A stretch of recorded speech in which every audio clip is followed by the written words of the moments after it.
Hello and welcome to game changers. मेरा नाम है आकाश और बात करेंगे प्रियांश आर्या की। प्रियांश आर्या एक जबरदस्त टैलेंट, एक्स्ट्रॉर्डिनरी प्लेयर, दुनिया आज उनके बारे में चर्चा कर रही है। सीएसके के वर्सेस जब उन्होंने शतक जड़ा तो उन्होंने बहुत सारे कीर्तिमान रच दिए।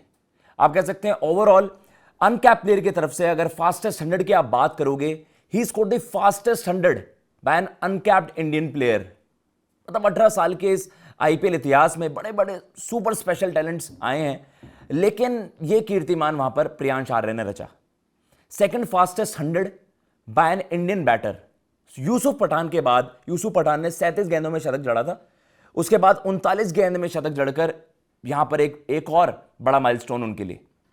ओवरऑल देखा जाए तो फिर फोर्थ फास्टेस्ट 100, जॉइंट फास्टेस्ट हम यहां पर कहेंगे, क्रिस गेल उस लिस्ट में शामिल हैं, डेविड मिलर, यूसुफ पठान है वहां पर, ट्रेविस हेड वहां पर हैं। तो भाई इतनी एक एलिट लिस्ट में वहां पर नाम आना, तो ये एक अपने आप में एक बहुत ही स्पेशल हाईलाइट हो गई है प्रियांश आर्या के इस करियर की। ऑलरेडी जो कि हम देख रहे हैं, अभी उनका आगाज हुआ है करियर का और ऑलरेडी उन्होंने इस तरीके की पारी वहां पर खेल दी है कि दुनिया मजबूर हो गई है आज ये सवाल पूछने में कि भाई कौन है प्रियांश आर्या, क्या इनकी स्टोरी है, किस तरीके से ये आए आईपीएल में। 3.8 करोड़ का जो प्राइस टैग था, कह सकते हैं एक पारी नहीं, वो चांद सितारे लगा दिए भाई। पंजाब किंग्स ने जिस तरीके से रिकी पॉन्टिंग की एक कॉल थी, पहले से उन्होंने देखा था, उनके बारे में चर्चा हुई थी, तो उन्होंने पहले ही बता दिया था जब ये उनसे सवाल पूछा गया था कि आप 3.8 करोड़ रुपए आपने जो ये बोली लगाई है, तो आपको क्या लगता है मतलब किस वजह से ये बोली लगाई गई है। तो उन्होंने कहा था देखिए हम आउटराइट एक स्पेशल हिटर की हम बात करते हैं, तो वो क्लीन बॉल स्ट्राइकिंग की हम बात करते हैं, इसी वजह से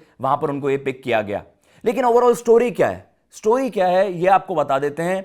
9-10 साल की इनकी उम्र, इनके पिता पवन आर्या जी, वो जाते हैं संजय भारद्वाज जी के पास। संजय भारद्वाज जी आप सब जानते हैं, गुरुजी ऑफ क्रिकेट उन्हें कहा जाता है, Guruji of Delhi cricket, sorry, Guruji of Delhi cricket उन्हें कहा जाता है क्योंकि चैंपियन प्लेयर्स गौतम गंभीर के वो गुरु रह चुके हैं, कोच रह चुके हैं। अमित मिश्रा अगेन आइकॉनिक एक लेजेंडरी स्पिनर रहे हैं। आईपीएल की अगर बात की जाए बड़े सक्सेसफुल रहे हैं। नीतीश राणा अगेन काफी सक्सेसफुल रहे हैं आईपीएल में। तो ऐसे स्टार प्लेयर्स के कोच रह चुके हैं भारद्वाज जी, और उन्होंने पहले ही ये बता दिया था, मतलब अर्ली ऑन जब उनके 9-10 साल की उम्र थी, जब उन्हें लाया गया था, तो वो स्पेशल टैलेंट आपको दिख जाता है कि हाँ यार ये लंबी रेस का घोड़ा है, ये आगे जाएगा लड़का। अंडर 14 दिल्ली में वहां पर उनका सिलेक्शन हुआ। अच्छी क्रिकेट खेल रहे थे जूनियर क्रिकेट से ही, लेकिन एक सेटबैक इनके करियर में हुआ। अब कह सकते हैं कि बीसीसीआई के एक रूल की वजह से जो इंडियन क्रिकेट में एक रही है चीज, अंडर 19 क्रिकेट वर्ल्ड कप में वो फीचर नहीं कर पाए थे। एक अंडर 16 के बाद आप कह सकते हैं एक एज टेस्ट वो अंडरगोन नहीं कर पाए, एंड देन उसके बाद जो कुछ नियम कहते हैं और जो रूल्स हैं उन्हीं की वजह से मिस आउट कर गए अंडर 19 वर्ल्ड कप 2020 में, जहां पर वो जायसवाल के साथ ओपन भी करते हुए नजर आ सकते थे, लेकिन ऐसा नहीं हुआ। लेकिन हम कहते हैं ना भाई, देखिए जब नसीब आपका होता है, मे बी उनकी डेस्टिनी ये डिमांड कर रही थी कि आप आगे और मेहनत करिए, कुछ स्ट्रगल्स हैं, कुछ सेटबैक्स आएंगे, लेकिन एक दिन ऐसा आएगा जब आपको मौका मिलेगा कि आप आईपीएल जैसे बड़े प्लेटफॉर्म पर दुनिया आपकी बैटिंग परफॉर्मेंस देखेगी और उस दिन आप अपना टैलेंट शोकेस करना। लेकिन दुनिया उनसे एसोसिएट करती है बस ये चीजें कि दिल्ली प्रीमियर लीग में भाई उन्होंने जब 6 छक्के जड़े तो केवल वही उनके करियर की हाईलाइट है, नहीं, महज एक ओवर ने उनको आज वो नहीं बनाया प्रियांश आर्या जिसने आज आईपीएल में सनसनी मचा दी है शतक जड़कर। इससे पहले भी आप जाते हैं तो थोड़ा सा क्या है कि जैसे मैंने आपको सेटबैक्स की बात बताई कि हां वो under 19 world cup miss out हो गया, लेकिन उसके बीच कूच विहार ट्रॉफी में जब उनको सिलेक्शन हुआ, मतलब जब उनको मौका मिला खेलने का, वहां पर भी 400 रन उन्होंने, करीबन 400 रन वहां पर करे और बहुत ही इंप्रेसिव उनकी आउटिंग्स आई थी। तब भी इनके नाम की चर्चा हो रही थी कि यार दिल्ली का तो एक स्पेशल टैलेंट आ गया है। और चलिए under 19 world cup miss out हो गया, कोई बात नहीं, स्पेशल प्लेयर्स की क्या बात होती है भाई, वो जो आपके हो जाते हैं ना, जैसे सेटबैक्स होते हैं ना, पीछे छोड़ देते हैं, लेकिन जो आगे आने वाली चीजें होती हैं, आगे आने वाले जो असाइनमेंट्स होते हैं, उसके लिए वो मेहनत करते हैं। सैयद मुश्ताक अली ट्रॉफी अगर हम बात की जाए तो T20 का जो हमारे डोमेस्टिक क्रिकेट की अगर आप बात कर लीजिए, सबसे बड़ा इवेंट होता है T20 फॉर्मेट के लिए, तो स्मैट में 2 back to back season Delhi के हाईएस्ट स्कोरर बनकर उभरे हैं। 23 की भी आप बात कर लीजिए, फिर 24 सीजन, मतलब 2024 में तो दिल्ली के हाईएस्ट स्कोरर भी थे, और उसके अलावा देखा जाए सेमीफाइनल में पहुंचाने के में एक बहुत बड़ी एक भूमिका उन्होंने वहां पर निभाई। तो ओवरऑल हम बात करते हैं कि ये कंसिस्टेंट क्रिकेट खेलते हुए, कोई ऐसा नहीं है कि एक 1 सीजन वंडर, 1 ओवर वंडर की 6 छक्के लगा दिए। दिल्ली प्रीमियर लीग में भी अगर देखा जाए हाईएस्ट रन गेटर थे प्रियांश, वहां पर 600 से ज्यादा रन उनके हैं।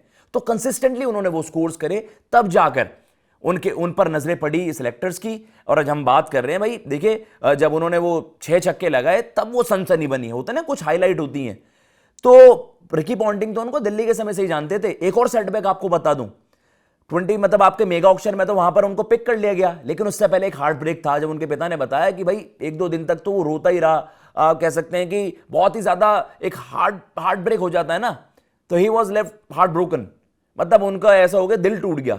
लेकिन उसके बाद भी आपको कम बैक करना होता है। तो ऐसा नहीं है कि बिल्कुल ही स्मूथ उनके लिए सारी जर्नी रही है, उनकी डेस्टिनी थी, गॉड्स प्लान की हम बात करते हैं। उन्होंने ये शतक जड़कर भी यही बताया कि जी हाँ, भगवान साथ देते हैं तो सब अच्छा होता है। लेकिन ये चीज है कि जो कंसिस्टेंटली उन्होंने परफॉर्मेंसेस दी हैं, उसके बाद आज हमने देखा इस तरीके की परफॉर्मेंस वहां पर आई है। विराट कोहली को आइडलाइज करते हैं। देखिए जब उनसे पूछा गया था, जब उन्होंने ये परफॉर्मेंस दी थी दिल्ली प्रीमियर लीग में, तो उन्होंने पहले ये कहा था कि मैं आरसीबी को टाइटल जिताना चाहता हूं, जब तक वो मेगा ऑक्शन नहीं आया था, जब तक उनको पिक नहीं किया था पंजाब किंग्स ने। तो वो विराट कोहली को आइडलाइज करते हैं, युवराज सिंह को आइडलाइज करते हैं, लेजेंड बताते हैं कि हाँ यूवी पाजी हैं, उस तरीके की क्रिकेट खेलना चाहते हैं। और इस तरीके से ये इनकी जर्नी रही है।